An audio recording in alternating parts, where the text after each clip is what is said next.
Hoje nós vamos falar sobre um tema, assim, quase dificilmente a gente aborda, né? Um tema que é muito intrigante. A gente ouve muita coisa, muito se fala sobre física. E hoje em dia a gente vê no meio espírita algumas pessoas falando sobre física, mas e a gente, quando para analisar, a gente percebe que às vezes a física está distante, e às vezes o espiritismo está distante, e às vezes os dois estão distantes. Então, vamos tentar aqui fazer um estudo de forma que a gente veja o panorama espírita no que toca à física, e a gente vê as construções da física e o que a física está vivendo hoje em dia. Tudo bem? Então vamos lá. Aí desafio de viver, né, os desafios da física moderna e espiritismo. Que desafios são esses? Primeiro, vamos começar, né, com a doutrina espírita. Conhecimento do princípio das coisas. Pergunta 17 do Livro dos Espíritos. É dado ao homem conhecer o princípio das coisas? Não. Deus não permite que ao homem tudo seja revelado neste mundo. Então, dizem que não, mas diz qual é a condição. Nesse mundo. Então, no nosso mundo, não dá para conhecer o princípio das coisas. Talvez mais para frente, talvez a gente não conheça todo, mas muita coisa a gente vai descobrir, né? Vamos prestar atenção nessa afirmação, depois a gente vai retornando. O espaço. O espaço universal é infinito ou limitado? Isso é, o universo, ele tem um tamanho, tem uma forma ou ele é ilimitado? Resposta dos espíritos: infinito. Suponho-no limitado, que haveria para lá de seus limites? Isto te confunde a razão, bem sei. No entanto, a razão te diz que não pode ser de outro modo, mesmo se dá como infinito de todas as coisas. Não é na pequenina esfera dos astrais que podereis compreender. Então ali já dá uma chamada, né? Ó. Limitado, universo, você não tem como dar um tamanho para ele. Ele não pode ser ilimitado, ele é infinito. E não é no estado que a gente está que a gente ainda pode compreender. Claro que nós temos o direito e a obrigação de buscar o conhecimento dessas coisas. Aí tem um comentário ali. Supondo-se um limite ao espaço, por mais distante que a imaginação o coloque, a razão diz que, além desse limite, alguma coisa há, e assim, gradativamente, até o infinito, porquanto, embora essa alguma coisa fosse vazia absoluta, ainda seria espaço. E é lógico, né? Se eu consigo imaginar que o universo tem um tamanho tal, eu também consigo imaginar que o universo pode ser além disso. E eu vou ficar nessa, igual o cachorro correndo atrás do rabo, e não vou achar nada, né? Então, em relação a essa questão do tamanho do universo, eu vou passar um videozinho aqui para a gente situar, né, questão de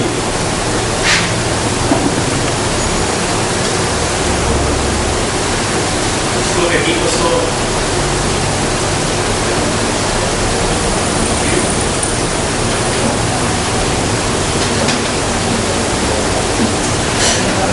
então, aqui the sun is 93 million miles away, a gente tem uma noção do and that tamanho do means in universo. actuality it's immense. Pelo menos aqui está a nossa Terra, You could fit a million Earths inside the sun. o nosso Sol, para a gente ter uma noção da Terra em relação ao Sol. Tá, beleza, né? O Sol é bem grande, muito grande. Agora vamos comparar o Sol com outras estrelas. O Sol tem um diâmetro de 1,5 milhão de quilômetros. Ainda assim, ele é pequeno se comparado com outras estrelas. A é mais. Então, comparado com uma outra estrela maior, o nosso Sol quase que desaparece. Muito interessante, né? A gente tem noção do espaço. E o Sol é grande. The sun is 93. Agora, comparando, Betelgeuse é 300 vezes maior do que a eternidade.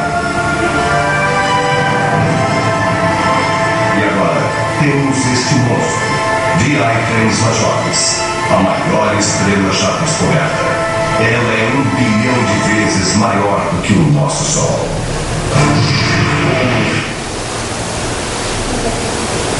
sentiram o problema? Então, o nosso Sol, a Terra em relação ao Sol é pequenininho. O nosso Sol é muito maior do que a Terra. Agora, existem estrelas que é 1 bilhão de vezes maior do que o nosso Sol. E isso, depois a gente vai ver, no universo que a gente conhece. Então, ainda há muita coisa que a gente... Essa estrela foi descoberta há pouco tempo. Há pouco tempo eu não sabia da existência dela. Então, quando se fala do tamanho do espaço, né, a gente começa... A nossa imaginação pode viajar o quanto for. Outra pergunta também interessante, a 36. O vácuo absoluto existe alguma parte no universo ou no espaço universal? Não, não há vácuo. O que te parece vazio está ocupado por matéria que te escapa aos sentidos e aos instrumentos. Antigamente falava de vácuo, né? Vácuo, a luz não se propaga no vácuo, o sol não se propaga no vácuo. Essa noção de vácuo também, segundo a doutrina espírita, não existe. Então tudo no universo está ocupado de alguma forma. Aqui, vácuo é diferente de buraco negro. É. Vácuo seria ausência de matéria. Algum lugar no universo que não tem nenhuma matéria, nada. Ok? Tudo bem? Isso aqui eu peguei de brincadeira, né? O que é isso aqui? Sabe o que é isso aí? Uma rosquinha, né? Quer dizer, o universo poderia ter a forma de uma rosquinha, né? Uma figura geométrica, né? Aqui tem um esquema mais ou menos do modelo da expansão do universo. Então no início lá, o modelo ele se perde no início. No início não era nada, não tinha nada, e aí teve uma explosão. Esse início, no início, ali, antes da explosão, chamada expansão, nenhuma lei da física é aplicável. Então ninguém sabe o que é, deixa-se para lá. Ok? E aí houve uma explosão, uma expansão, e a partir daí nasceram as estrelas, que você está vendo ali. E o que está acontecendo? Hoje está provado que o universo está em expansão. Ele está aumentando o seu tamanho. Né? Quando Einstein propôs a teoria da relatividade, ele propôs que o universo era dinâmico. Ele estava ou crescendo ou diminuindo. E ele criou a constante cosmológica. Depois ele disse que a constante cosmológica foi o maior erro da história da vida dele. Décadas depois, os cientistas provaram que a constante cosmológica dele estava correta. Muito interessante. O que é a constante cosmológica? A constante cosmológica é o seguinte: de acordo com os cálculos que ele fez, o universo teria que ter essa mobilidade. Então ele ajusta com uns dados, mais para frente a gente vai ver, né? Ajusta com os dados para poder a equação dele dar certinho. Tudo bem? Depois a gente vai ver isso. Então aqui ó, temos algumas, vamos dizer assim, ideias de espaço. O espaço euclidiano, lá dos gregos, até a época de Newton, o espaço era assim, não tinha curvatura nenhuma. Depois veio a geometria não euclidiana. Então tem várias formas de você achar que o universo poderia ser.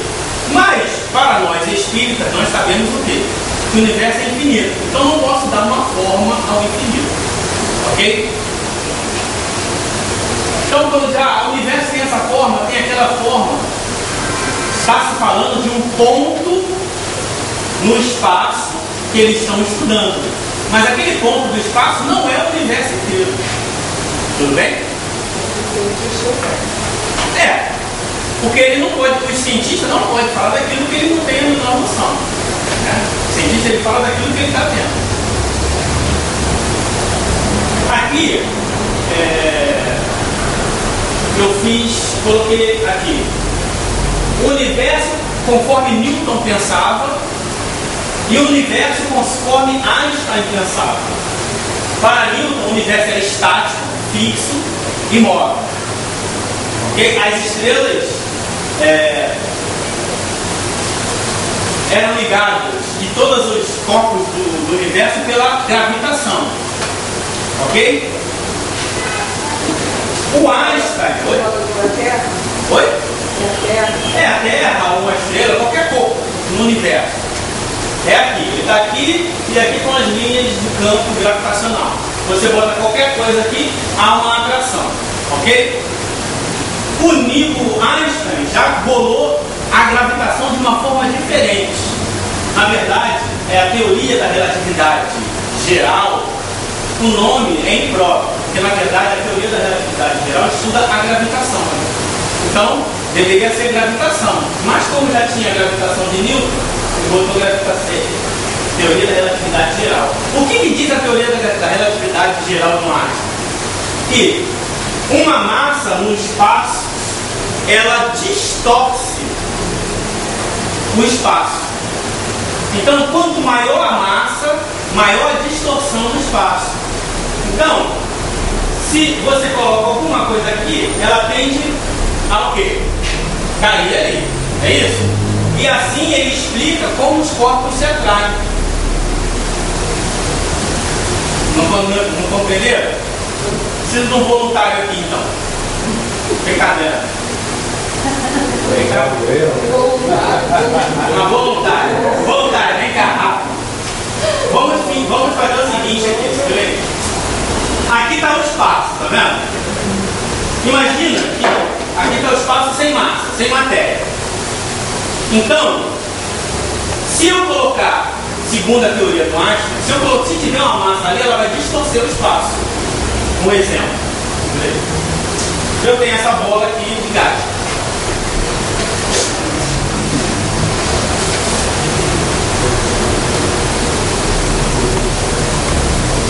Mas eu acho que o ventilador vai distorcer mais o espaço do que a própria bola. Então, eu tenho aqui digamos que seja uma massa qualquer. E vamos fingir que é um satélite, a Lua. Olha lá. A massa dessa bola é pequenininha. Tá vendo? Ela distorce o espaço muito pouco. Certo? Agora, vamos trocar a bola por esse coraçãozinho aqui, o planeta coração. Planeta coração roxo. Olha lá. Já tem uma distorção maior no espaço. Ok? Agora vamos pegar um objeto que tem uma massa maior. Esse daqui. Olha a distorção que ele faz no espaço. Ok? Então, por exemplo, se eu jogo aqui, vamos fingir que uma bola de gude seja um outro planeta. Se eu coloco ele aqui, a tendência é o quê? Ele ir em direção do outro. Ele está explicando a gravitação do Newton de uma forma diferente. Tudo bem? No caso disso, faria a atração. Exatamente. Agora imagina o seguinte, imagina que um objeto tivesse a massa 100 mil vezes maior do que essa bola aí. O que vocês acham que ia ficar? Como é que ia ficar isso aqui? Ela ia atrair a outra massa. Verde, fica um buracão ali, não é isso? O buraco, às vezes ele é tão grande que não tem, a luz não tem velocidade suficiente para escapar dele. É o que as pessoas chamam de buraco negro. Então o buraco negro nada mais é do que uma distorção muito grande no espaço, ao ponto que a própria luz, quando passa, ela cai ali. Entenderam isso? Então essa é a teoria Então a da gravitação é um pouco maior, um pouco menor. Tanto faz. Menor é atraído. Não, tanto faz. O pequeno também distorce o espaço. A diferença é que a distorção do espaço, eu boto uma bola de gude ali, a bola de gude está distorcendo o espaço, só que a distorção do outro é muito maior, então ele tende a se mover naquela direção. Tudo bem? Oi? Vai ter que pagar pela aula de física? Não. Aí essa é a pergunta mais intrigante, olha só. É o satélite. Oi? Satélite, né? Duas mulheres. Questão 27 do Livro dos Espíritos. Há então dois elementos gerais no universo: matéria e espírito. Os espíritos respondem: sim, e acima de tudo Deus, o Criador, Pai de todas as coisas.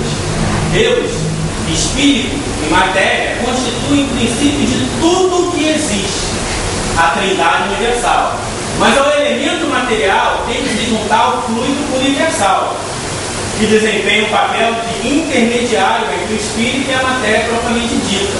Por mais grosseira que o espírito possa exercer ação sobre ela, embora, de certo ponto de vista, seja lícito classificá-lo como elemento material.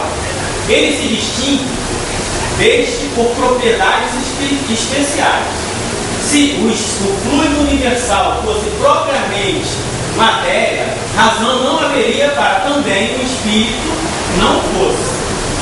Está colocado entre o espírito e a matéria. Então ele está falando que o fluido universal está entre o espírito e a matéria. É suscetível pelas inumeráveis combinações com esta e sob a ação do espírito de produzir a infinita variedade das coisas de que apenas conheceis uma parte mínima. Interessante, né? E aí vem esse finalzinho aqui que é o mais complicado. Esse fluido universal, ou primitivo, ou elementar, sendo agente de que o espírito se utiliza, é o princípio sem o qual a matéria estaria em perpétuo estado de divisão e nunca adquiriria as qualidades que a gravidade lhe dá.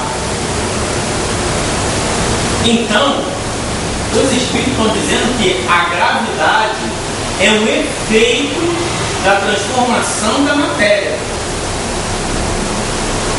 Entenderam isso? Ele está dizendo. Mas isso não tem o menor sentido na época de Kardec. Por quê? Na época de Kardec, a física era newtoniana. Não existia nem a teoria da relatividade. A estrela era, o espaço era fixo, o tempo também era o mesmo em todas as partes. O tempo era absoluto. O que você falou aí, que a gravidade repete o que você falou. A gravidade Segundo os espíritos? Olha lá. Ó. Se não fosse esse fluido entre a matéria, ela estaria em perpétua divisão. Então o fluido universal é que segura essa divisão. E ele diz também, ó, e nunca adquiriria, quer dizer, a matéria nunca adquiriria as qualidades que a gravidade tem. Então a matéria não teria, o universo não teria a gravidade se não fosse essas modificações da matéria. Tudo bem? Aí ele pergunta, esse fluido, será o que designamos pelo nome de eletricidade? Responde ele, dissemos que ele é suscetível a inúmeras combinações. O que chamais fluido elétrico, fluido magnético, são modificações do fluido universal, que não é, propriamente falando, senão a matéria mais perfeita, mais sutil que se pode considerar independente. Então Kardec perguntou, mas não será a eletricidade? A eletricidade também é uma modificação do fluido universal, como o magnetismo. E outra coisa interessante, quando ele fala eletricidade aí, na época de Kardec não se conhecia o elétron, não sabia o que era o elétron. Então tudo era eletricidade, tudo era magnetismo. As pessoas na época de Kardec acreditavam que a eletricidade era uma coisa e o magnetismo era outra. Depois, mais algumas décadas depois, perceberam que eletricidade e magnetismo são elementos da mesma coisa. Por isso a palavra eletromagnetismo. E depois de Einstein, o espaço e o tempo também estão ligados. Por isso, espaço-tempo, e não mais espaço e tempo. Interessante. Outra pergunta. A ponderabilidade é um atributo essencial da matéria, quer dizer, a capacidade de pesar, né? Da matéria como a entendeis, sim. Não, porém, da matéria considerada como fluido universal. É a matéria etérea e sutil que constitui esse fluido e é imponderável. Nem por isso, entretanto, deixa de ser o princípio da vossa matéria pesada. Ele continua dizendo que a ponderabilidade é uma modificação desse fluido, que está num estado mais simples. Tudo bem? Outra pergunta lá. O vácuo absoluto existe em alguma parte do espaço universal? Não. Não há vácuo. Quer dizer, não há lugar que não tenha matéria. O que te parece vazio está ocupado por matéria que te escapa aos sentidos e aos instrumentos. Olha que coisa interessante. Naquela época falava-se de vácuo. Segundo os espíritos, não tem o menor sentido a palavra vácuo. Kardec usa essa expressão dentro da relatividade de tudo. Kardec diz que o tempo em cada mundo é diferente, a duração em cada mundo é diferente, as leis da física são diferentes em cada mundo. A teoria da relatividade espírita diz: as leis da física são a mesma em todo referencial inercial. Isso lá em 1905. Mas Kardec diz que não. E Kardec já é relativístico aqui quando ele diz que o tempo é variável. Na época do Newton e da época de Kardec, o tempo era absoluto. Então o tempo que eu vivo aqui é o mesmo tempo que o outro vive lá. Einstein provou que o tempo se contrai, o tempo se dilata, o espaço se contrai e o espaço dilata. Então eu posso chegar a um lugar muito mais rápido do que outro, se eu conseguir contrair o espaço ou dilatar o tempo, tanto faz. Tudo isso é relativo. Por isso que vem a teoria da relatividade. Ele provou que a mecânica de Newton tinha erros. E aí ele criou depois a relatividade geral. Mas Kardec, antes disso, já falava que o tempo é diferente em cada situação. É o paradoxo dos gêmeos, isso. É porque se você tem dois gêmeos, o paradoxo é paradoxo porque o referencial você teria que estar no movimento uniforme, mas tudo bem. Se você tem dois gêmeos, um que fica aqui na Terra e o outro que viaja na velocidade da luz, ele vai a um lugar e volta. O tempo para um é diferente do tempo para outro. Porque como ele está numa velocidade muito grande, né? Houve uma variação no espaço e no tempo. Então, quando ele volta, um vai estar mais velho do que o outro. Isso é complicado para a gente entender, né? Mas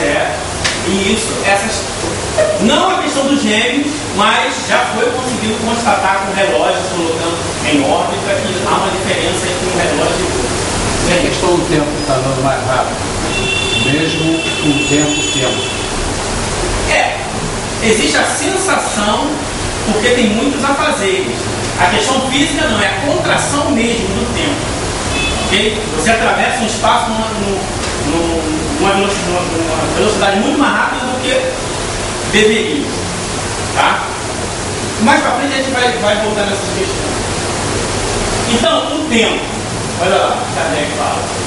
Se bem que compreendemos a relação, ou antes, a oposição entre a eternidade e o tempo, se nos familiarizarmos com a ideia de que o tempo não é mais do que uma medida relativa da sucessão das coisas transitórias, ao passo que a eternidade é essencialmente una, imóvel e permanente, suscetível a qualquer medida do ponto de vista da duração. Compreendemos que ela não há nem começo nem fim. Aqui ele está falando da questão da eternidade, mas ele diz que o tempo é medida relativa. Então ele já é relativista antes de Einstein. Okay? Nós nos fundamos sobre que a duração é relativa. Ela não pode ser apreciada senão segundo os termos de comparação e os pontos de referência hauridos na revolução dos astros. Essa é uma proposição do Einstein. Depende do referencial. De onde você está. Então o tempo vai ser diferente para mim e para você. Se eu estou andando num carro, a velocidade é muito alta e outro está parado, eu vou ver objetos com tamanho diferente do outro. O objeto é o mesmo, mas eu vejo de forma diferente do outro. É complicado, né? Mas é. Quando eu vermelho. Não parece, pois, que possa haver uma lei universal para a concordância das datas dos acontecimentos. Aqui ele dá uma batida também na questão da numerologia, né? Que agora diz as datas combinarem o universo inteiro, porque o tempo é relativo. Então, o que é 21 de setembro aqui não tem nada a ver com o que o outro está vivendo em Alfa Centauro. São coisas completamente diferentes, né? Então, vamos pensar na estrutura da matéria. Segundo a época de Kardec, como é que era a estrutura da matéria e como os espíritos pensavam. Olha lá. As moléculas têm forma determinada? Certamente. As moléculas têm uma forma, porém não somos capazes de apreciá-la. Naquela época, claro. Essa forma é constante ou variável? Constante é das moléculas elementares primitivas. Variáveis é das moléculas secundárias, que mais não são do que aglomerações da primeira. Porque o que chamais, molécula, ainda está longe da molécula elementar. Então Kardec está dizendo, o que vocês chamam de partícula elementar, ainda está muito longe de ser a partícula elementar. E o que era a partícula elementar na época de Kardec? Esse aqui é o John Dalton, também conhecido pelo estudo aquele do daltonismo. Quem já ouviu falar de daltonismo? Ele era físico, matemático, meteorologista. Na época de Kardec, o modelo a estrutura da matéria seguia o modelo de Dalton. O modelo de Dalton era assim: os átomos eram igual uma bolinha, indivisível, indestrutível, eterna, compacta e maciça. Então existia a bolinha que era hidrogênio, a bolinha que era sódio, e essas bolinhas se misturavam. Mas o Espírito diz, isso que vocês chamam de molécula fundamental ainda está muito longe de ser. Ah? É o daltônico. Mas ele contribuiu muito com a história do desenvolvimento da ciência. Então, em 1897 se descobre o elétron. 40 anos depois da publicação do Livro dos Espíritos, eles descobrem que aquilo que era partícula elementar não era elementar. E ele já estava muito longe.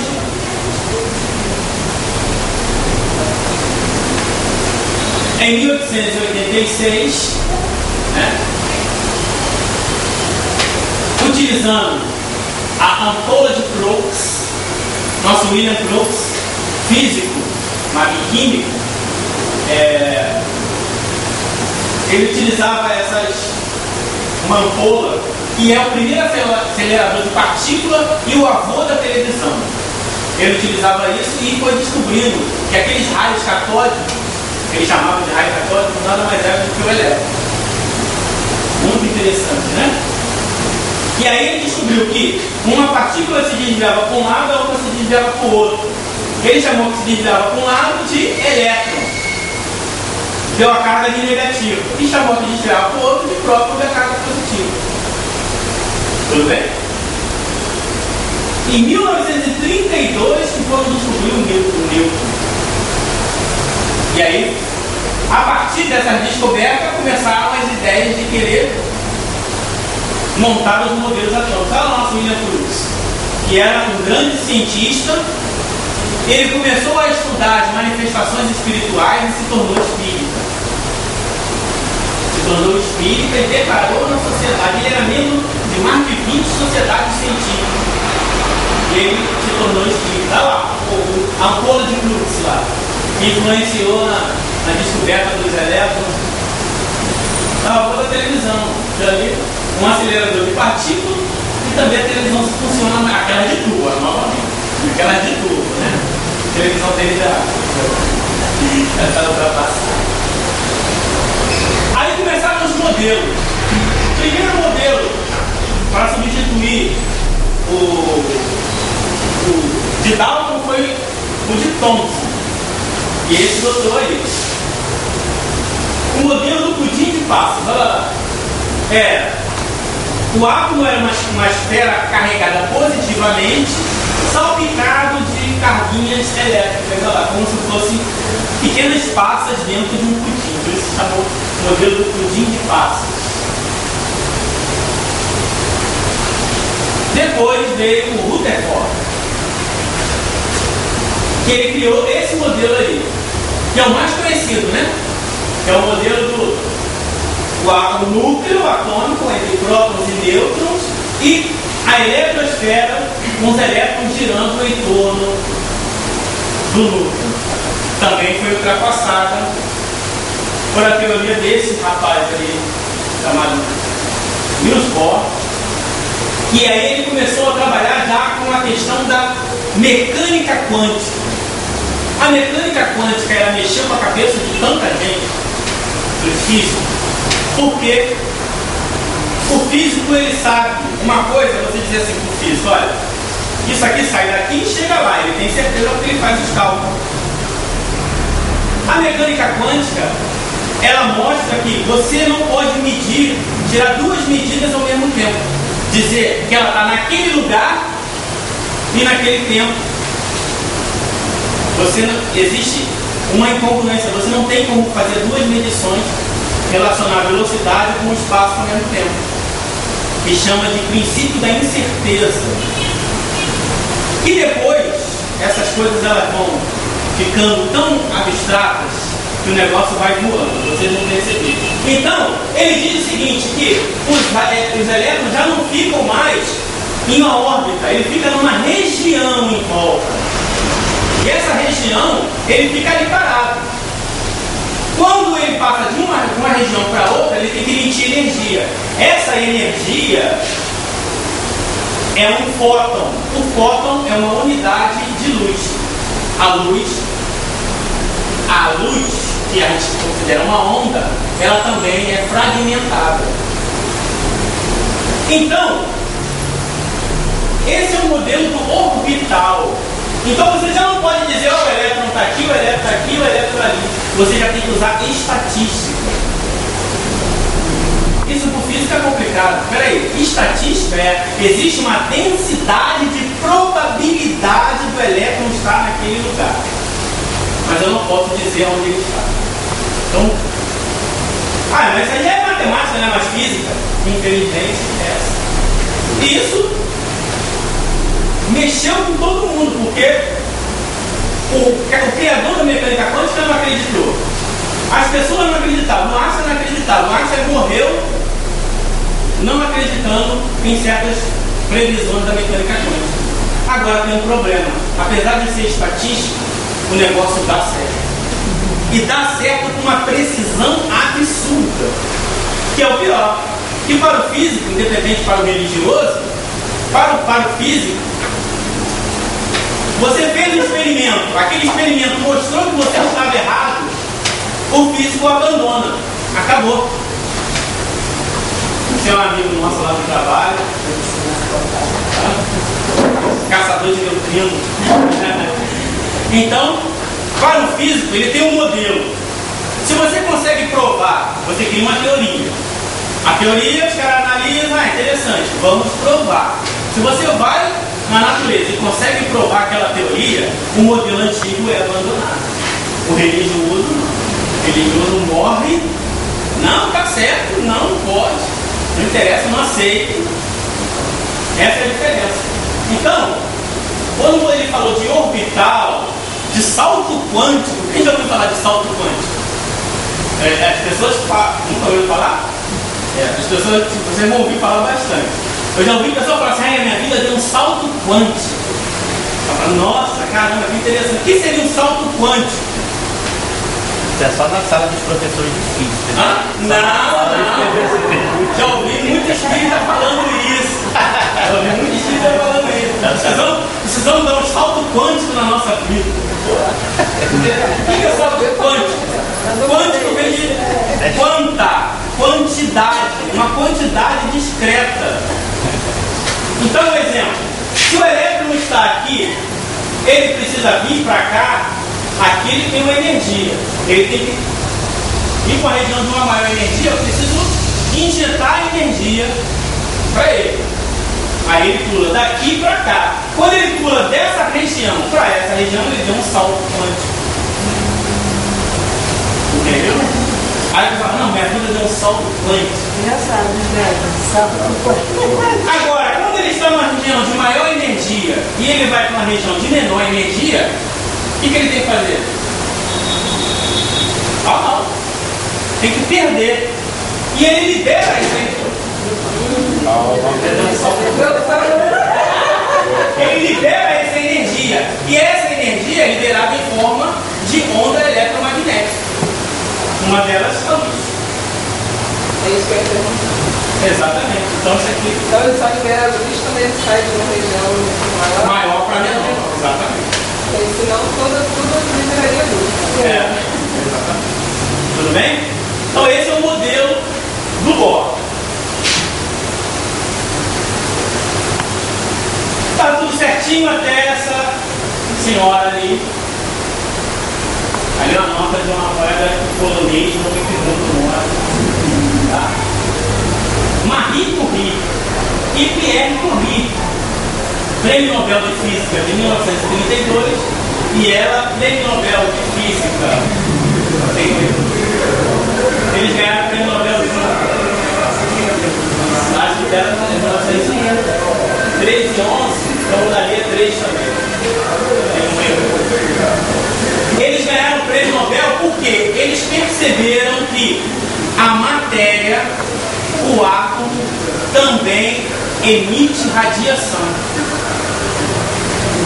Então, o átomo emite energia e as matérias transmutam. Lembra os alquimistas antigos que queriam transformar chumbo em ouro, etc. Então, a matéria, ela já faz isso naturalmente. E eles descobriram a chamada radioatividade. Okay? Ela ganhou o Prêmio Nobel de Física, ganhou o Prêmio Nobel de Química e quase ganhou o Nobel da Paz, porque na época lá, ela, utilizando o aparelho de raio-x, ela ajudou muita gente. Mas aí outras questões sociais. Eles dois, também como William Crookes, começaram a estudar o espiritismo, fazendo reunião de materialização de espírito e se tornaram espíritos. Ele muito mais entusiasta do que ela. Até nas reuniões, às vezes alguns cientistas até fugiam dele porque ele queria mostrar para as pessoas. Eu vou em carreira, fugia dele porque ele é. Porque eles faziam, mas eles faziam experimento mesmo, usavam médium sério. O médium ia na casa deles, ambiente preparado por eles, eles amarravam o médium todo, botavam o cara lá no canto e os fenômenos aconteciam ali, eles iam estudando, e aí eles se tornaram espíritos. E aí, olha só que interessante. Lembra que o átomo era formado de prótons, nêutrons e elétrons. Descobriu-se que aquilo que poderia ser uma partícula elementar, já não se fala mais de molécula elementar, já se fala de partícula elementar. Aquilo que seria uma partícula elementar, ela também é formada de outras. E aí temos os quarks. Também eu já ouvi uma vez numa revista espírita, o rapaz, um senhor dizendo, não, os cientistas descobriram um quark. O quark é a partícula fundamental do universo, é o fluido cósmico universal. Então, o próton é formado de 3 quarks e o nêutron também. Só que cada um com spins diferentes. Então, aqui dá uma carga positiva e ali dá nêutron. E aqui também tem essa ligação entre eles. A partir desses estudos, eles perceberam que no universo existem conhecidas 4 forças fundamentais: a força gravitacional, força eletromagnética, a força forte e a força fraca. A força forte e a força fraca, elas atuam aqui dentro do núcleo, unindo os prótons, unindo os nêutrons e as partículas. Muito interessante, né? Já estamos muito além do nosso Dalton, hein? Lembra do Dalton? Dalton da época de Kardec. E aí a gente volta aqui, deixa eu voltar aqui. Porque aquela pergunta ainda está intrigando. Vou ver se eu volto para ela. Está aqui. Hã? Perdeu. Olha lá.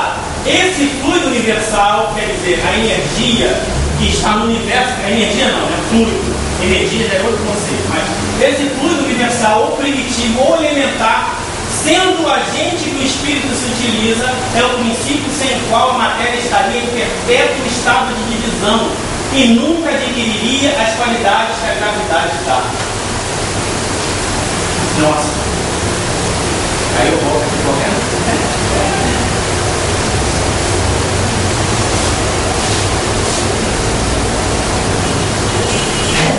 Estamos aqui nos próximos anos.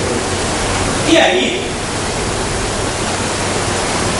foram descobrindo, começaram a descobrir inúmeras partículas. Olha que beleza. Ali temos esse aqui é o modelo padrão, tá? É o modelo que os físicos fizeram no conceito. Esse aqui é o nosso modelo padrão. Tem os quartos leptons.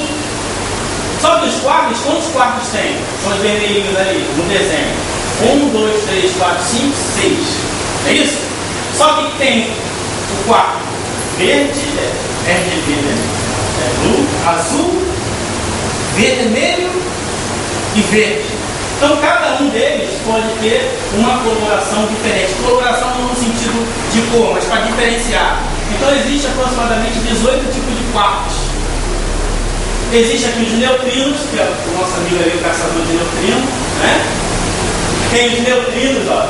Tem o neutrino, o elétron, tem vários tipos. E tem aquelas partículas ali também, que estão relacionadas com as forças. Os fótons com a força eletromagnética, os gluons com a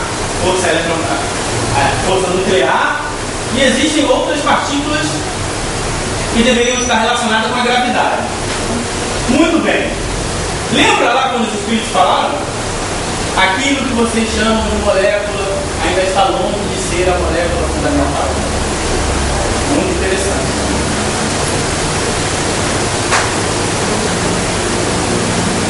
Mecânica quântica e relatividade. Também às vezes se confunde muito isso. Mecânica quântica estuda o infinitamente pequeno, nível atômico. E relatividade estuda o infinitamente grande. São duas coisas completamente diferentes. As leis da mecânica quântica não servem para o infinitamente grande. O infinitamente grande não serve para o infinitamente pequeno. O Einstein morreu tentando achar uma lei que juntasse as duas. Hã? Está todo mundo ainda. Ninguém não conseguiu. Chamada lei de Coulomb. Olha o Planck, o pai da mecânica quântica. Ele diz lá nos seus estudos que a constante de Planck, a formulação da mecânica quântica foi um ato de desespero, porque não batia. As previsões da física clássica fugiam completamente do que ele estava vendo. Ele teve que criar uma constante, ajustar ali para poder aquilo fazer sentido. Então, Não é que ele viu aquilo, ele aceitou pelos fatos. Muito interessante, né? O Einstein, Deus não joga dados no universo. A visão ainda clássica, né? Não, mas peraí, isso é estatístico? Não, não pode ser estatístico.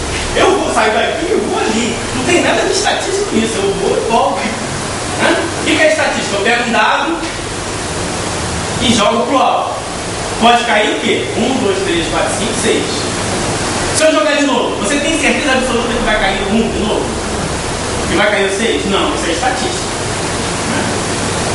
Ele diz, não, mas Deus não joga dados no universo, não pode ser. Porque a mente ainda está presa ao modelo passado. Por mais que ele tinha um olho de Tandera, ele enxergava muita coisa. Mesmo assim, ainda achava que existia uma lei maior que poderia explicar tudo isso. O Schrödinger, ele também demorou a entender aquele mecanismo. Muito interessante essas coisas. Eles estavam pesquisando ali, aquilo tudo novo, e mesmo assim eles não conseguiam lidar muito bem com isso. Imagina nós, né? Para a gente ter ideia, olha só o que é a mecânica quântica. Imagina que eu jogo uma bola de ping-pong aqui assim. Ok? Pela lógica, o que vai acontecer? Ela vai chegar aqui, vai bater e vai voltar, né? Certo? Como se fosse uma bola de ping-pong. Uma barreira de potencial. A gente está tentando explicar de uma outra forma. Então, o elétron, certo? Se você pega uma bola, você joga naquela parede, o que uma bola de ping-pong faz? Bate e volta. Só que aquilo ali é um elétron. Um elétron, antes, já foi, as pessoas já tinham percebido que a matéria ela pode funcionar tanto como onda como partícula. Que é complicado isso. Os cientistas conseguiram provar que a onda era partícula. Aí um professor de história que via aquele físico conversando lá falou, poxa, mas será que também uma partícula não pode funcionar como onda? E aí as pessoas sentaram para nele a aula, vem para cá ser professor de história, blá, blá, blá, blá. E aí mostrou para o Einstein, o Einstein, não, isso aqui é interessante, viu? Não, então deixa eu ver. E aí ficou essa questão da dualidade onda e partícula. Então a natureza ela tem essa dualidade, onda e partícula. Quando a gente se move, a gente emite ondas. Uma partícula também, vamos dizer assim, ela é tanto como onda como partícula. Se ele fosse só partícula, aconteceria isso que a gente estava pensando, ele ia bater, ele ia voltar. Só que ele funciona também como onda. E é uma interpretação estatística. Então o elétron ele pode vir aqui, bater aqui, ele pode vir entrar aqui, ele pode sair do outro lado. É mais ou menos o seguinte, se eu sair correndo aqui para o lado, naquela parede, existe uma probabilidade de eu sair do outro lado. Luiz, quer tentar? Quer tentar não? Mas isso acontece. Só quando eu desencarnar. Esse é o chamado tunelamento. Isso acontece. Isso acontece. Ele é matéria, ele é uma partícula e também onda. Se comporta como partícula e se comporta como onda. Então, esse é o universo da mecânica quântica. Aqui eu vou mostrar aqui a equação da função de onda.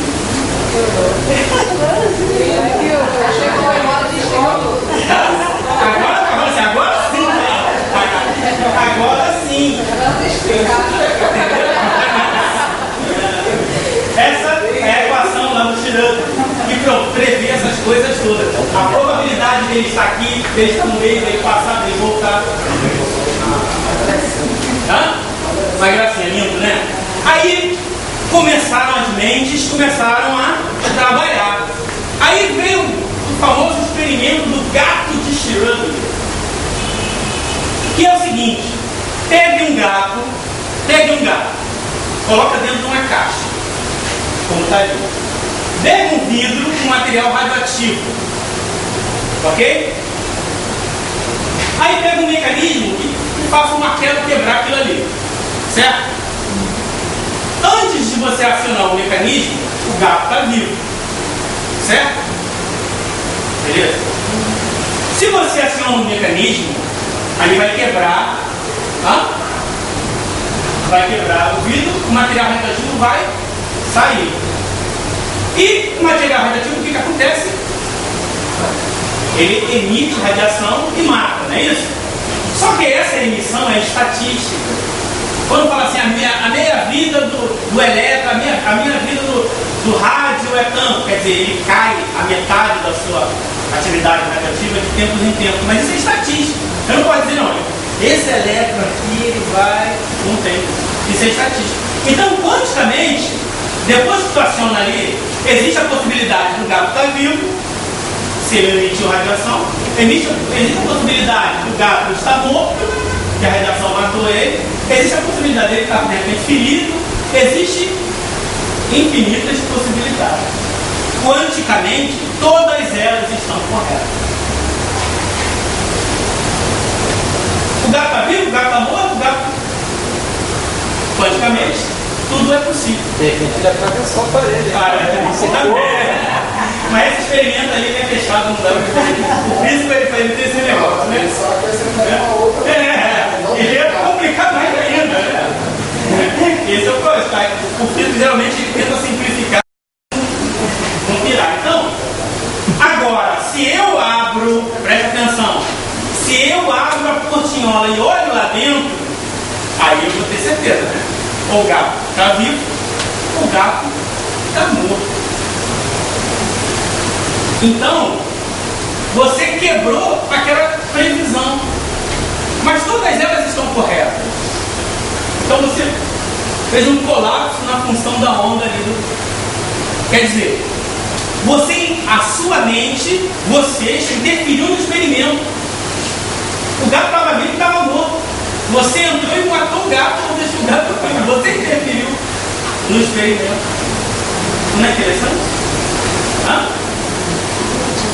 Tem uma... olha só, física quântica tem um outro experimento, eu vou passar aqui para vocês.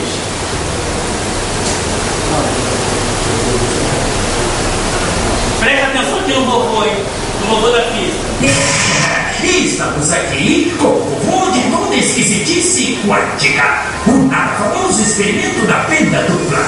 Para entender esse exemplo, nós precisamos ver como partículas ou bolinhas de matéria agem. Se por acaso lançarmos um pequeno objeto pela fenda, que pode ser uma bolinha de gude, podemos ver um modelo na parede de trás, pois as bolinhas passaram pela fenda e bateram lá. Agora, se colocarmos uma segunda fenda, nós esperamos ver uma segunda tira duplicada à direita. Agora, vamos ver as ondas. As ondas batiam na fenda e irradiavam, batendo na parede de trás com maior intensidade diretamente na linha da tira. A linha iluminada na parede de trás mostra essa intensidade. É parecida com a linha que as bolinhas de gude fizeram, mas quando adicionamos a segunda fenda, acontece uma coisa diferente. Se o topo de uma onda encontra a parte de baixo de outra onda, elas se anulam. Agora existe um modelo de interferência na parede de trás. Os lugares onde dois topos se encontram são os de mais intensidade, as linhas de luz, e onde elas se anulam, não tem nada. Então, quando jogamos coisas, quer dizer matéria, através de duas fendas, temos isso. Duas linhas. E com ondas, nós temos um modelo de interferência com muitas linhas. Por enquanto está. Agora, vamos ficar quânticos. Um elétron é um pedaço bem pequenininho de matéria, como uma bolinha de gude. Vamos jogar uma corrente por uma fenda. Se comporta igual a bolinha de gude, uma linha só. Então, se lançarmos essas coisas pequenininhas pelas duas fendas, devemos ter, como as bolinhas, duas linhas. O quê? Um modelo de interferência. Nós lançamos elétrons com pedaços bem pequenininhos de matéria, mas temos um modelo igual das ondas, não como das bolinhas. Como? Um pedaço pedaços de matéria podem criar um modelo de interferência como o das ondas. Isso não faz sentido. Mas os físicos são espertos. Eles pensaram, talvez essas bolinhas estejam pulando umas nas outras e criando este modelo. Então, eles resolveram lançar os elétrons um de cada vez. Assim, não teria jeito de interferir no outro. Mas depois de uma hora, o mesmo modelo de interferência estava aparecendo. Não existe outra explicação. O elétron sozinho sai por uma partícula, se torna uma onda de potenciais, passa pelas duas fendas e interfere consigo mesma para bater na parede como uma partícula. Mas matematicamente é mais estranho. Passa pelas duas fendas e por nenhuma. E passa por uma só e passa só pela outra. Todas essas possibilidades estão em sobreposição uma à outra. Mas os físicos ficaram incomodados com isso. Então decidiram espiar e ver por qual fenda o elétron realmente passa. Eles colocaram um equipamento medidor em uma fenda para saber por qual delas o elétron passou e seguiu voando. Mas o mundo quântico é muito mais misterioso do que eles podiam imaginar. Quando eles observaram, o elétron voltou a se comportar como uma bolinha de gude. Ele produziu um modelo de duas linhas, não um modelo de interferência com várias linhas. Só o ato de medir ou observar por qual fenda o elétron passaria fez com que ele passasse por uma fenda, não pelas duas. O elétron decidiu agir diferente, já que ele sabia que estava sendo observado. E foi assim que os físicos entraram nessa terra estranha e misteriosa dos eventos quânticos. O que é a matéria? Bolas de gude ou ondas? E ondas de quê? E o que o observador tem a ver com tudo isso? O observador acabou com a função de onda simplesmente por observar. Entenderam ou não entenderam? Foi difícil.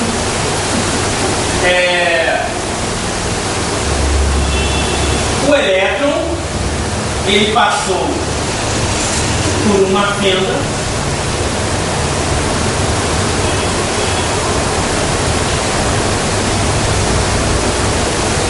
passou pelas duas fendas, passou por uma, passou pelas duas ao mesmo tempo.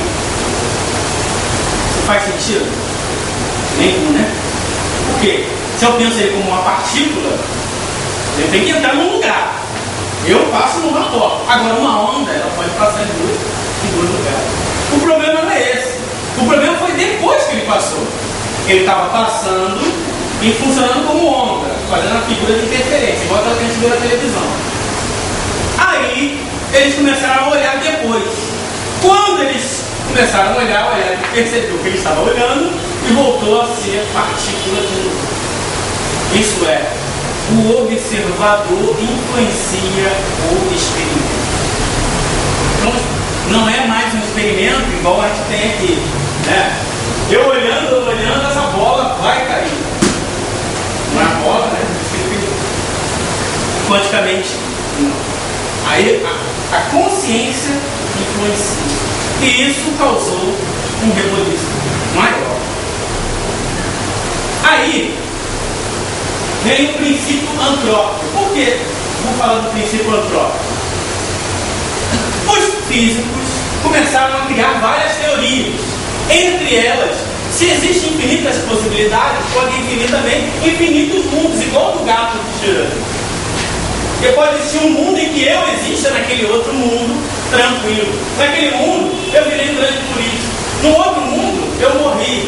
Então eu posso estar vivo, posso estar morto. De repente eu posso estar morto até nesse mundo aqui. Isso é meio louco, né? Tá? E aí a gente fala do princípio antrópico. O que é o princípio antrópico? Diz, espera aí.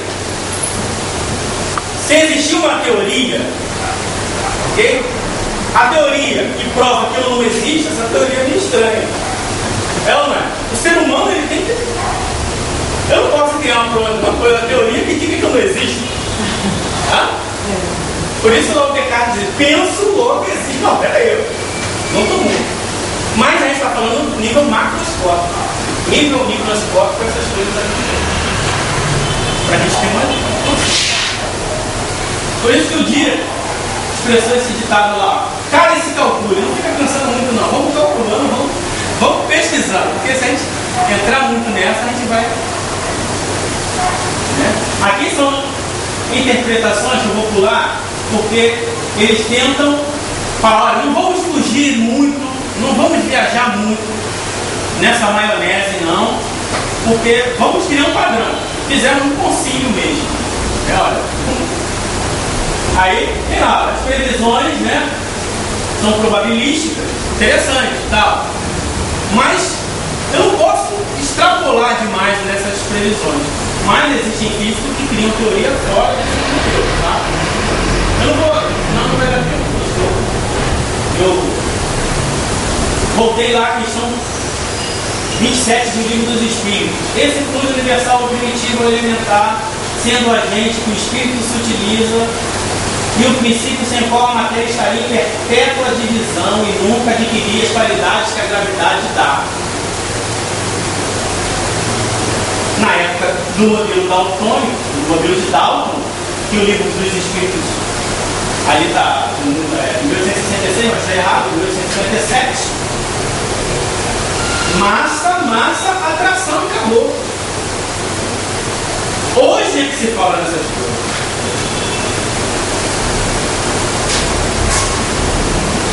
Aí vem o Livro dos Médiuns, ó.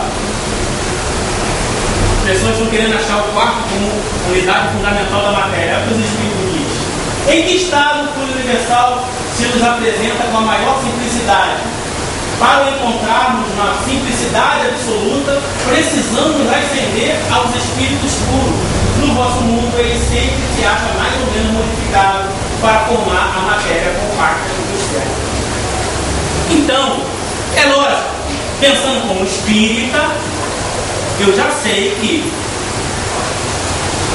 não tem a possibilidade de a gente achar a matéria no estado mais fundamental. Eu teria que estar num mundo muito mais avançado. Mas, pensando como físico, eu sei que é minha obrigação buscar o máximo de compreensão da matéria. Mesmo porque a ciência deve e tem que avançar e precisa pesquisar. Só que a gente tem que tomar cuidado é o seguinte: descobriu uma nova partícula, essa aí é a partícula fundamental, é a partícula Deus. Nós já sabemos de antemão, já estamos esperando lá na frente, que não é. Mais para frente ainda vamos descobrir muitas outras. Tudo bem? Aqui, ó, são as partículas, algumas partículas chamadas partículas virtuais. Que aí o negócio fica mais brabo ainda. São partículas que aparecem e desaparecem em uma fração de, sei lá, 10 a menos 10, menos 20, menos 30 segundos. Aparece e desaparece. Mas essa aparição, aparecimento e desaparecimento, ela influencia na construção da matéria. Muito interessante. Aí, descobriram-se uma outra coisa que está relacionada com aquela constante cosmológica lá do Einstein. Que a matéria que a gente conhece, isso já é sabido, ela só é 4% de tudo que se conhece. Tudo que você consegue olhar, ver, medir no universo, só é 4% da matéria do universo. Existe uma outra matéria, que é chamada matéria escura, porque ela não interage com ondas eletromagnéticas, e também porque a gente não sabe o que é 22% da matéria total. E existe uma energia escura que faz com que o espaço vá crescendo cada vez mais, chamado também da energia do vácuo. Complicado isso, né? O universo conhecido, exatamente. É lógico. Mas nós estamos chegamos na praia, fizemos um cercado, ok? Estamos estudando ali. A gente chamou aquele cercado do universo. Pra gente está bom. Porque tem muita coisa para aprender. E energia do vácuo, energia do ponto zero, energia do vazio, ela tende a fazer com que a matéria se desagregue. E os físicos chegaram à conclusão seguinte: existe uma matéria que deve existir para segurar exatamente essa desagregação. Eles não sabem o que é. Eu também não vou chegar a ser tão leviano de dizer que é o fluido cósmico universal, que eu vou cair no mesmo erro lá dos outros lá. Mas tem a ver. Porque se essa energia tende a desagregar, os espíritos falaram que o fluido é a energia que agrega. Teve no Reformador, o rapaz também se empolgando, falou: não, a energia escura é energia, é o fluido cósmico universal. Não, porque a energia escura ela tende a afastar. Segundo as previsões, o universo está ficando cada vez mais distante, tudo está ficando cada vez mais distante. Eu não sei se chega a ser perceptível. As pessoas antigas diziam assim, né, que o céu é mais estrelado e tal. Eu acho que tem mais a ver com a questão da poluição. Mas realmente o universo está se expandindo, as galáxias estão se afastando. E essa energia que está fazendo isso. Voltamos à pergunta 27 lá do Livro dos Espíritos. E aí, para finalizar, tem essa teoria aí, que é a pior delas. A pior delas, teoria das cordas. Bonitinha, né? Que diz que tudo no universo é vibração. Tudo vem de vibrações de pequenas cordas. Aquele quarto que está lá é também a vibração. Só que essa teoria, quando foi criada, ninguém aceitou. Primeiro era no nível quântico do sono. Então, ela não tem como ser testada. E ela começa a trabalhar com outras questões. Para essa teoria existir, primeiro que surgiram 5 teorias. Todas elas tentando explicar. Depois unificaram, chamada teoria M. Aí perguntaram por que a teoria é M? Ninguém sabe. Deram o nome de teoria M. Essa teoria, nós conhecemos o mundo o quê? De 3 dimensões, e o graças a Einstein de 4 dimensões: comprimento, altura, largura e o tempo. E essa teoria já trabalha com 11 dimensões. Tem que existir 11 dimensões. Existem outros que trabalham com 26 dimensões, com infinitos mundos. E as coisas vão... Isso aí, fala assim, esse pessoal aí, ó, religioso. Tá? Meus amigos, tem uns professores que chamam o pessoal da teoria quântica, da teoria das cordas, de religioso. Que essa teoria existe há décadas, nunca foi provada e as pessoas acreditam que ela é possível. Mas é uma outra forma de observar. Existe quando os espíritos falam que aqui, no eixinho também. Só que como tem comprimento, altura e largura, existem dimensões dentro das dimensões, muitas dimensões que eu não consigo perceber.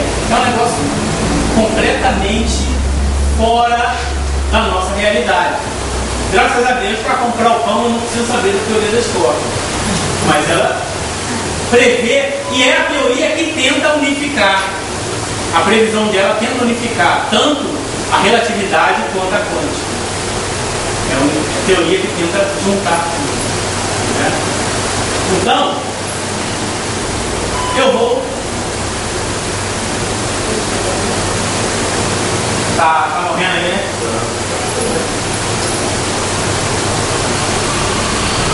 Olha o que Kardec diz lá: a matéria cósmica primitiva continha os elementos políticos e vitais de todos os universos que estadeiam as magnificências diante da eternidade.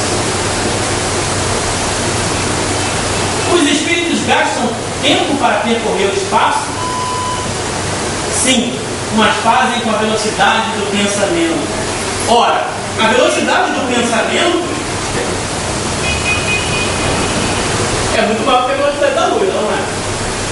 Porque a luz, ela leva um tempo para percorrer o espaço. E o pensamento não.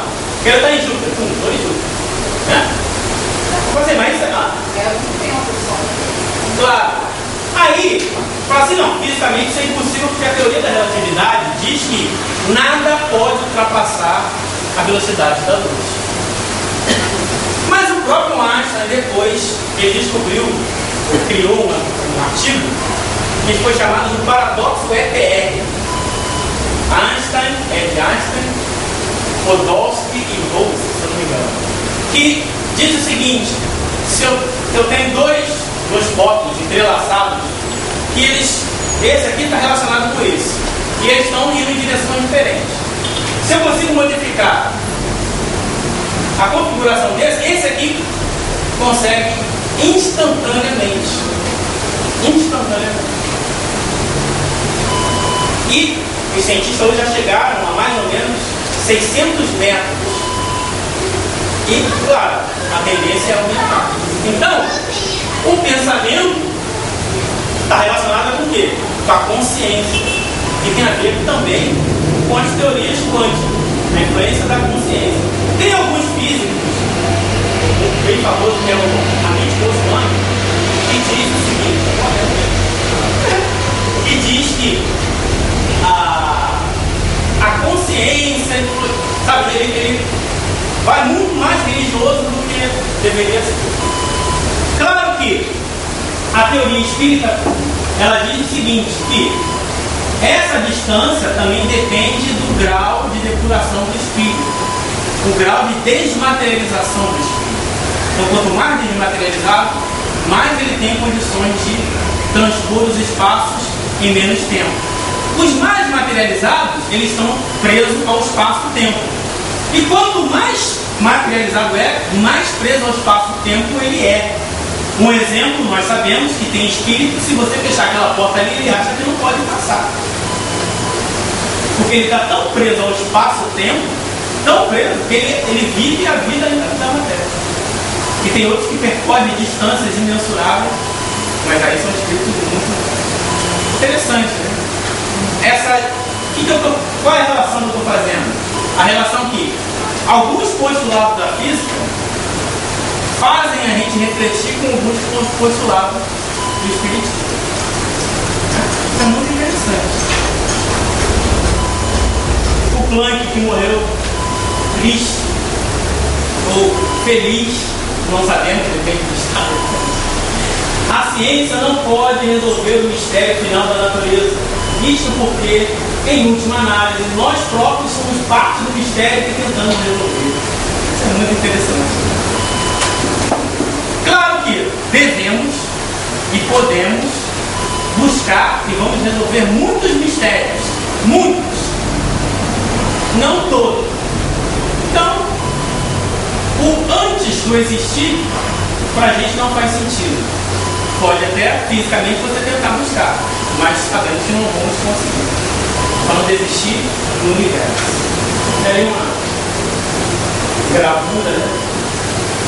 O universo, Deus, o homem, o princípio da trindade universal espírita. Deus, espírito e matéria. O que não é espírito, não é matéria, é Deus. É isso. Desculpe, eu corri um pouco, porque eu falei botei coisa demais. Tá? Agora, perguntas. Agora que é mais difícil. No final, você falou da teoria das formas. Você veio para a questão da velocidade do pensamento?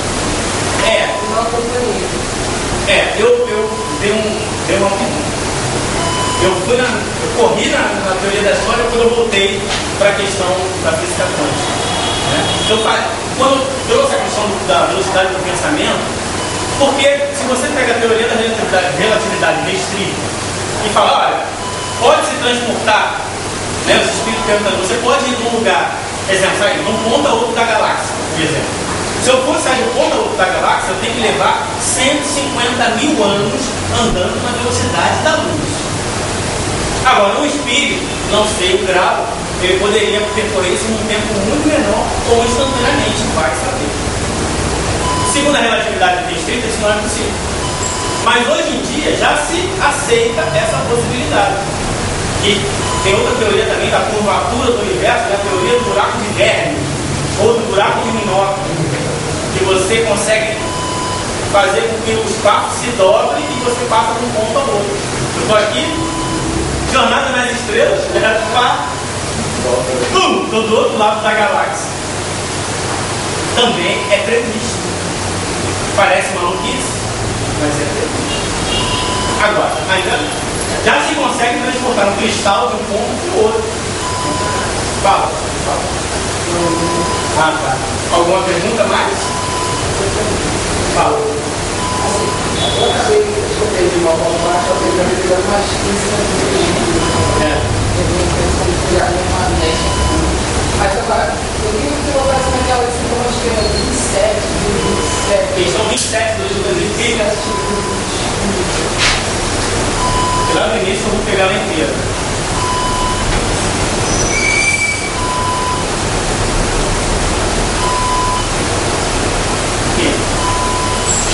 Kardec pergunta: há então dois elementos gerais do universo, matéria e espírito? Perguntando ao espírito, né? Sim, e acima de tudo Deus, o Criador, Pai de todas as coisas. Deus, o espírito e matéria constituem o princípio de tudo que existe. Então, exemplo, quando alguém olha e fala assim, viu um espírito, ela não viu um espírito, ela viu o corpo do espírito, a matéria que está envolvendo o espírito. A centelha, aquela matéria que está vendo, é a matéria no outro estado. Então, aí ele continua. Tá vendo? Valeu também, continua. Mas o elemento material tem que se juntar ao elemento universal. Desempenha o papel de intermediário entre o espírito e a matéria propriamente dita, por mais grosseira que o espírito possa exercer ação sobre ela, embora, de um certo ponto de vista, seja lícito classificá-lo como elemento material. Isso é, o fluido cósmico universal, por mais sutil que ele possa ser, ainda é matéria. Elemento material. Ele se distingue por propriedades especiais. Se o fluido universal fosse positivamente matéria, não haveria razão para também o espírito não fosse. Está colocado entre o espírito e a matéria. É fluido. Fluido aqui, ele não usou a questão da energia exatamente para não confundir. Como a matéria é suscetível, também como a matéria, pelas inúmeras combinações com que está sob a ação do espírito, de produzir a infinita variedade das coisas que apenas conheceis uma parte mínima. Então ele já está dizendo que a matéria pode se modificar de várias formas. E aí vem esse ponto. Esse fluido universal, ou primitivo, ou elementar, sendo o agente que o espírito se utiliza, é o princípio sem o qual a matéria estaria em perpétuo estado de divisão. E nunca adquiriria as qualidades que a gravidade dá.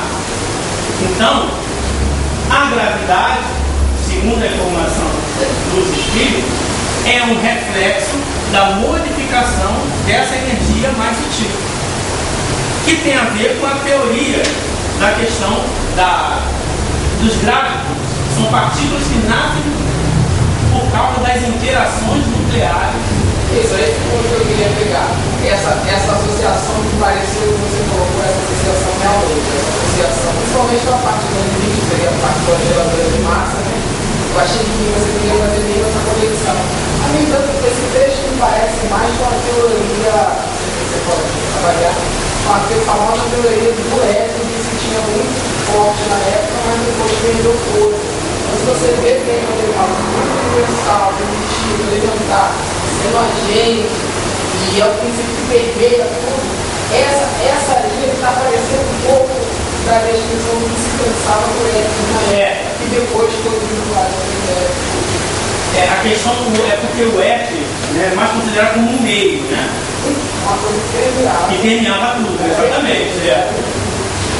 Ele não usa, o espírito não usa o termo éter, que é um termo aceito da época. Eles não usam isso.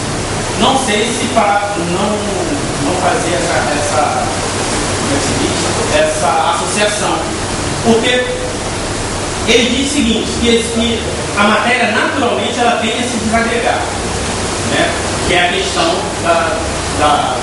da teoria de que a matéria vai se afastar. E ele diz o seguinte, que essa energia, ela tende a agregar. O éter é um meio que permeia, ele está em toda parte. E ele é um meio onde as coisas passam, mas não, a teoria do éter não está relacionada com essa função do éter. O éter se modifica e vira matéria, o éter agrega a matéria. Na época tinha muitas teorias do éter, né? Na verdade, eu não quem provava nada, tinha muita teoria. Quem dizia que faz isso, tem teoria que dizia que isso aí, que tirava. Até que eu te pergunto o seguinte: bom, você acredita que essa interpretação, essa leitura foi feita, influenciada por essa visão do éter, mas que tinha um mais verdadeiro? Hoje você nem concreta vida confiada de forma de ou você acha mesmo que essa associação que ele faz com ela não tem nada a ver com a teoria na época? Não foi influenciado para fazer uma reinterpretação? Eu acho que tem um pouco a ver também. Porque os espíritos, quando eles estão ensinando, eles sempre utilizam os elementos. Acho que o maior problema na física, no espiritismo, é exatamente de relacionar o espiritismo com a física, porque uma coisa que os espíritos têm a maior, assim, são quase que proibidos de revelar, são descobertas científicas, porque isso é uma obrigação do homem. Então, eles têm que tomar o maior cuidado de não, de repente, falar de genética antes da genética. Isso que eu estou fazendo aqui é um resgate, buscando um resgate, fazendo analogia daquilo que eles deixaram escapar, né? Mas não que eles queriam revelar uma coisa que seria descoberta no futuro. Eles estão fazendo análise da matéria, segundo a análise dele, eu estou tentando achar, eu acho que, né? Existem pontos que podem tocar a meu. Isso, exatamente. Não estou querendo dizer, não, isso aqui tá entendendo? Não, assim, isso aqui lembra, isso aqui tem a ver, isso aqui pode ser, quem sabe, né? Porque também seria leviano da minha parte dizer que é isso aí, porque eu não tenho conhecimento físico para isso, né? Não tenho, então, você falar?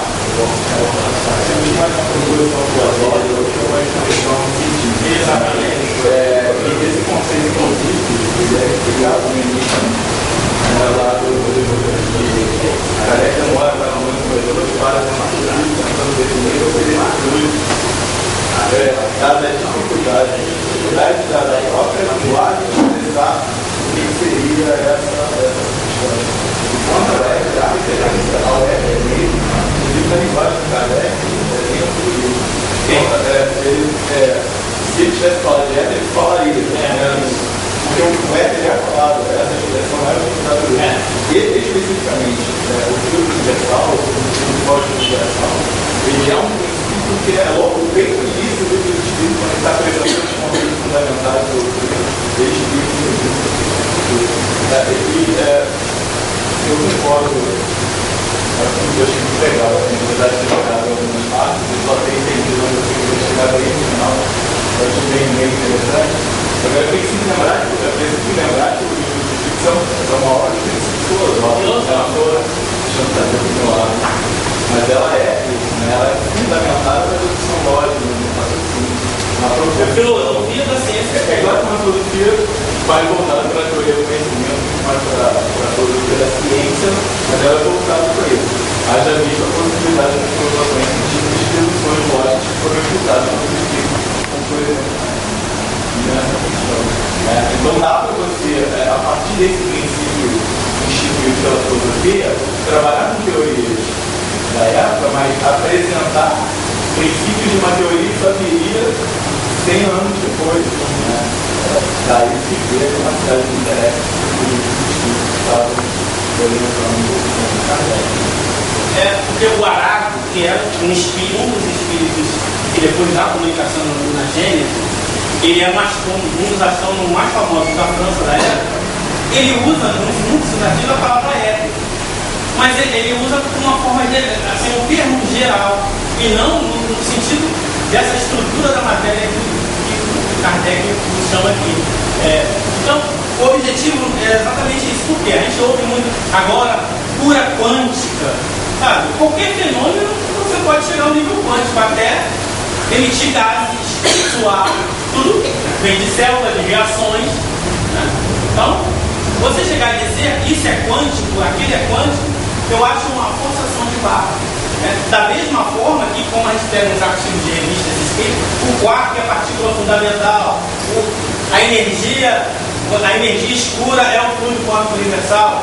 Quer dizer, segundo o que os espíritos dizem do fluido universal, não é, porque ele faz o contrário. Agora, o que é o fluido quântico universal?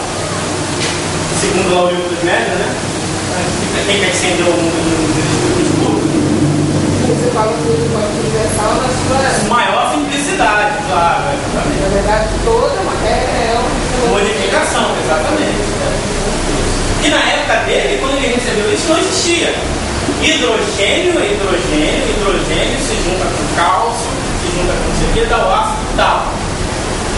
Pode ser até um ácido básico, que é um vegetal. Dá o ácido tal.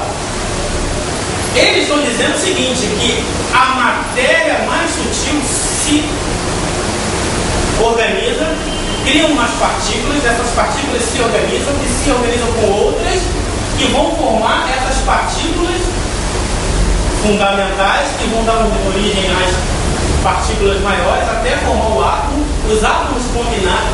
Quer dizer, é um negócio que está mais além ainda, né? Então, agora, e também da gente, isso também não é tanta maluquice assim, vai falar. Falou aquele experimento do gato ali. Gato girando? Pelo que eu entendi, a partir do momento que você observa, você interferiu naquele experimento. O observar seria o ser humano, está ali observando. A consciência. É, uma consciência. Aí quando você falou aquilo, aí eu lembrei da. Não sei que está longe aí, mas foi automático. Você falou daquilo, eu lembrei da questão do como os espíritos, o laboratório do mundo invisível do livro dos médiuns, os espíritos modificam o fluido quântico universal, criam colônias, criam tudo no mundo dos espíritos. Seria um tipo de influência dessa, ali está tudo influenciando na matéria. Só que, e a gente sabe que os espíritos se apresentam, eles têm, muitas vezes conscientemente, eles se modificam a sua própria aparência ou não, né? Então, eu fiz uma relação ali daquela interferência daquela consciência, ele modificando do jeito que ele quer que fique ali, né? Se for por esse caminho filosófico, moral, ele vai chegar à consciência mais liberta, ela tem um grau de liberdade maior para modificar de forma diferente. E isso, experimentalmente, a gente consegue ver. Tem espíritos que chegam aqui, sofrem um acidente, sem braço. Aí você fala para ele, eu não tenho braço. Não, mas eu perdi meu braço. Ele acha que o braço dele é um braço físico.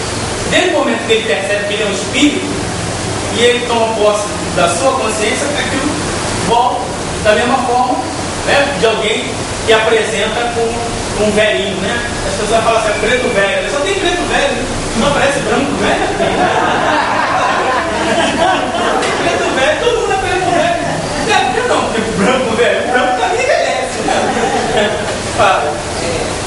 Eu queria que você fizesse uma relação um pouco mais simplificada entre a física quântica, a mecânica quântica, e se fala disso, o que isso trouxe para o espiritismo, porque às vezes, muito por alto, eu vejo algumas coisas como se houvesse uma grande descoberta na área da física, comprovar a existência do espírito, Excelente pergunta. Eu já vi também. A física quântica está provando o espiritismo. O físico não vai achar espírito porque ele não está procurando, ele não vai achar nada. O máximo que ele vai achar, ele vai dizer assim, ó, isso aqui é o quê? Está acontecendo alguma coisa que eu não sei o que é. Agora, dele chegar ali e dizer que ele botou um negócio para medir e viu que o elétron mudou porque ele percebeu que estava sendo observado. Dizer que tinha um espírito olhando ali, vai uma distância muito grande. Então, a física estuda a matéria. Então, ele vai estudar o elétron, se é possível, como tem a teoria lá a teoria das cordas, e segundo eles, as partículas de gravidade mudam de um mundo para o outro, etc. Isso ele vai saber. Agora, se o que faz mudar é o espírito, o físico não faz o menor sentido. É ridículo isso.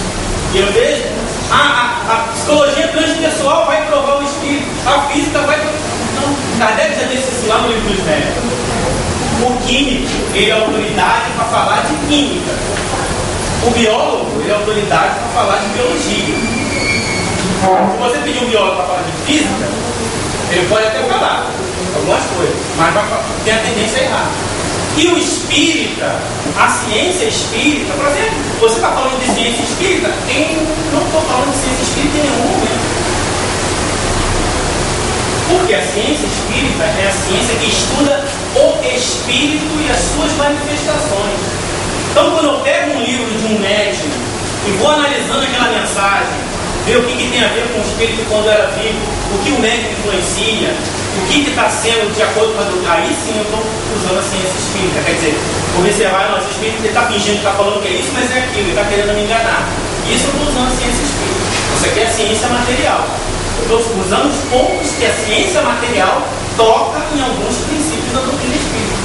Mas a ciência espírita, a gente estuda no estudo da mediunidade. Essa questão por trás da possibilidade da matéria ser uma hora matéria, outra hora onda. Isso também tem a ver com essa aproximação? Tem, sim, claro.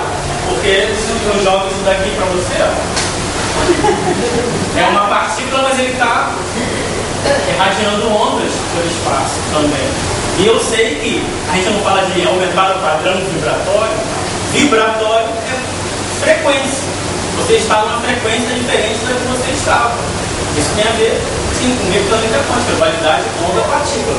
Você não pode chegar e dizer, olha, cara, eu estou dando um salto quântico. Porque salto quântico em todo o seu corpo, o tempo todo está sendo dado saltos quânticos. Você é feliz, você é infeliz, você é doente, você é bom.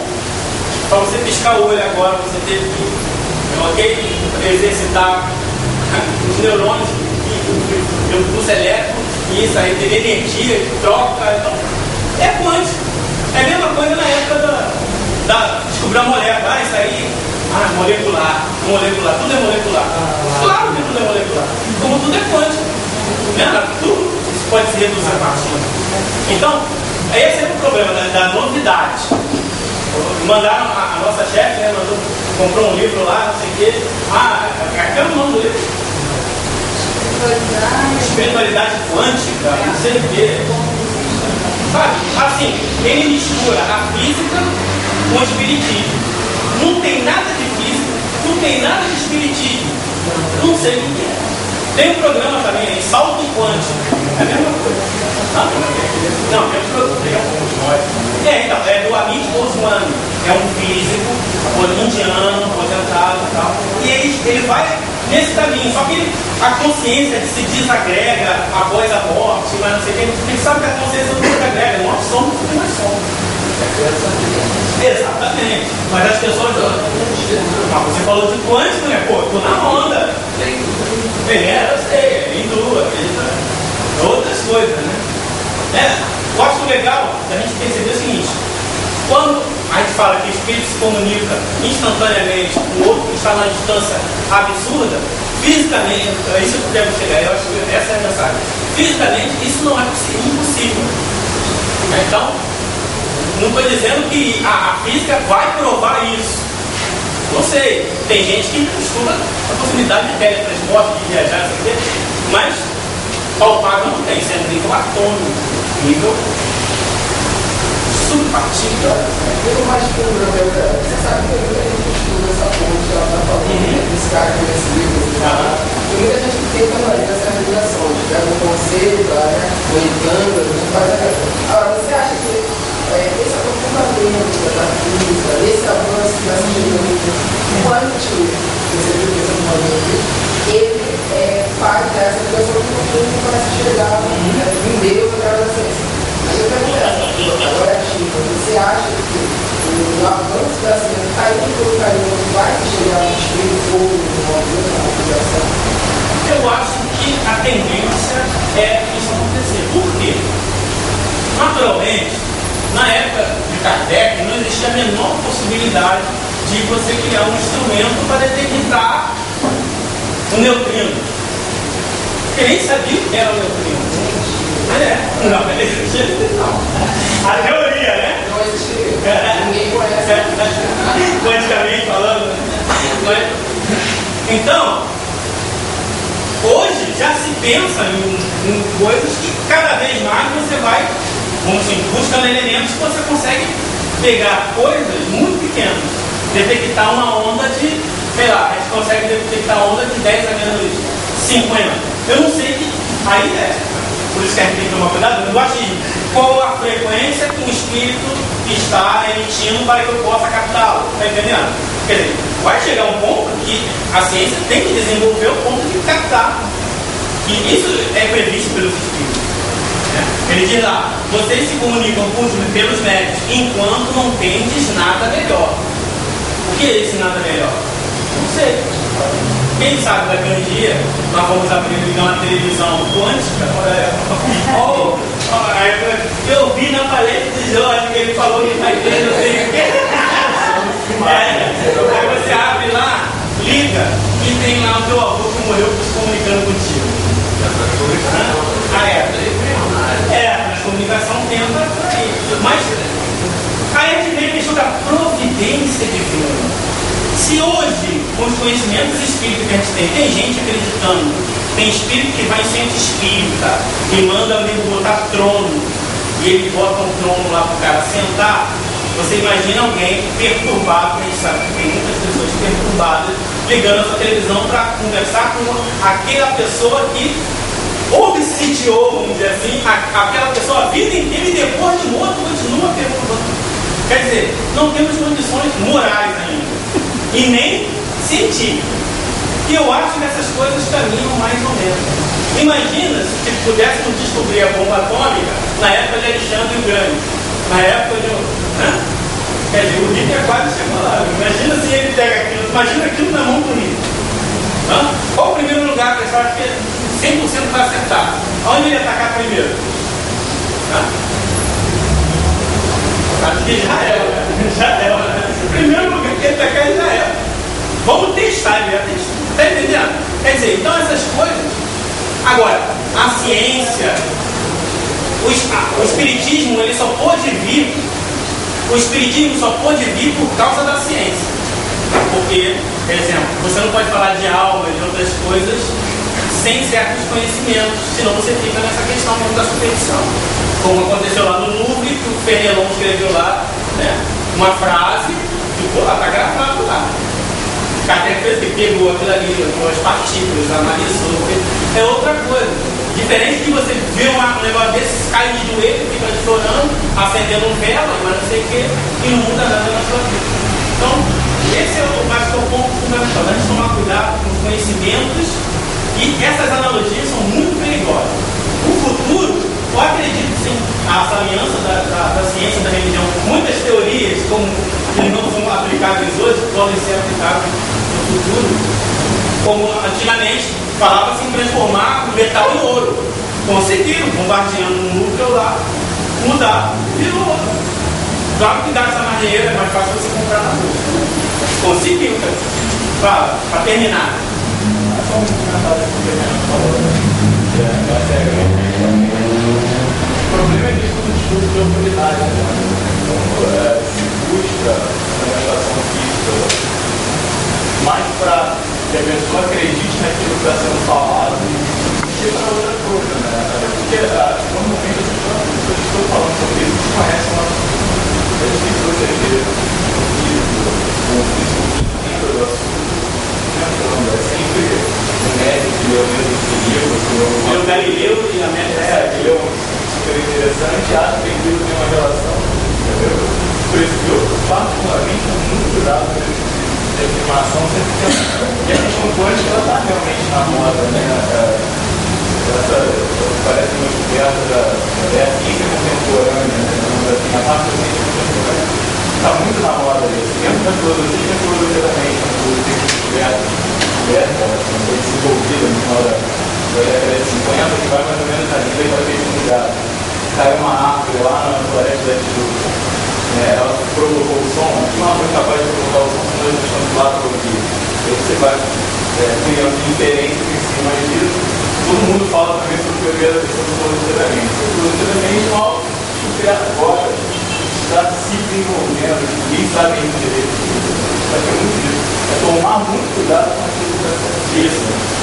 Por exemplo, Kardec disse assim, lá na Gênesis: o espiritismo jamais será ultrapassado se em algum ponto o espiritismo trouxe alguma informação e a ciência provar por A mais B que aquele ponto está em erro com a ciência, o espiritismo vai se dobrar à ciência. Bom, a revelação espírita ela fala do mundo material e do mundo espiritual. A física quântica fala, quer dizer, a física quântica, algumas teorias da física quântica falam de muitos mundos. Aí as pessoas juntam tudo. Kardec diz lá, alguns espíritos disseram que poderia ter vida em Marte. Kardec não disse que tem, ele disse que teria. E aí mandaram uma sonda lá, não é isso? Tá, tudo bem que foi um pedaço, não interessa. E viu que não tinha vida. Então, segundo a ciência, não tem vida. Então não tem vida. Aí a pessoa, não, mas ela pode estar num outro mundo. Isso aí tem que perguntar para a física quântica. Aí Kardec faz isso lá no livro dos médicos, perguntas sobre outros mundos. Kardec diz, a obrigação de provar se existe vida em outros planetas é da ciência. O espiritismo não tem nada a ver com isso. Se a ciência diz que não tem, não tem. Mas se um dia a ciência provar que tem, tem, legal. O que muda pra gente? Nada. Eu acho que é esse que a gente está fazendo malabarismos, como tem lá no A Caminho da Luz, no Exilado de Capela, que diz que os espíritos vieram da constelação de Capela e, segundo alguns espíritos, que lá era igual aqui a Terra. Aí um astrônomo espírita foi lá e foi estudar a constelação de Capela. Tem várias estrelas, um sistema caótico com estrelas explodindo o tempo todo, uma roubando a energia da outra. Aí é igual a Terra. Quantas estrelas tem aqui? Uma, é o Sol. Sistema tranquilo, bonitinho. O que tem a ver? É igual? Não. Segundo as previsões, pode ter vida? Não. Então os exilados não são de Capela, sei lá. Mas não eles são? Sei lá, não me interessa. Não é minha função ficar procurando isso. Deixa os astrônomos procurarem. A biologia está aí para isso.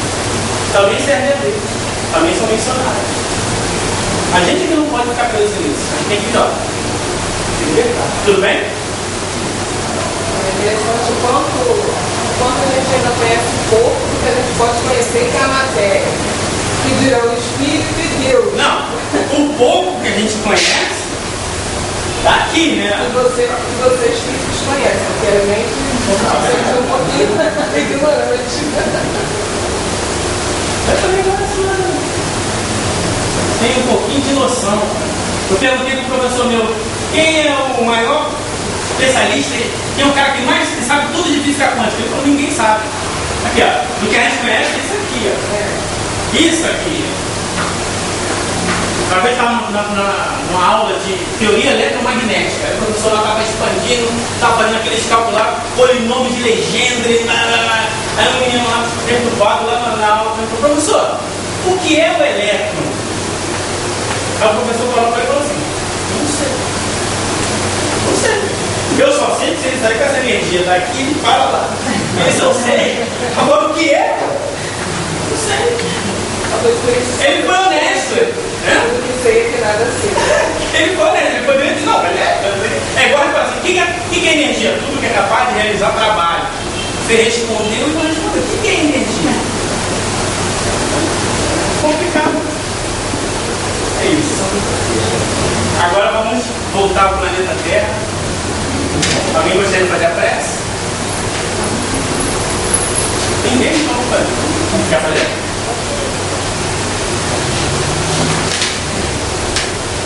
Deus, nosso Pai, Criador de toda essa grandiosidade na qual está reunidos, é a Ti, Senhor, que elevamos os nossos pensamentos em gratidão por termos passado o nosso tempo nesta tarde de sábado aprendendo, trocando informações, nos deslumbrando um pouco mais diante da tua obra perfeita, da qual fazemos parte e a qual tão pouco conhecemos ainda. Dai-nos, Senhor, coragem, força, bom ânimo, para que continuemos a avançar no nosso caminhar espiritual, para que não desistamos de aprender sempre, de conhecer sempre, de desvendar sempre, porque assim estaremos um pouco mais próximos de Ti.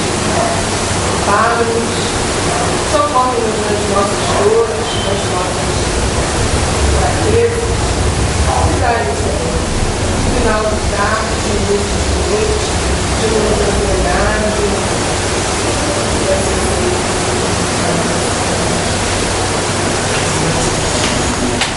Eu gostaria de agradecer a presença aqui do nosso irmão Miguel Espírita, né? Físico também, trabalha. A missão dele é achar, provar.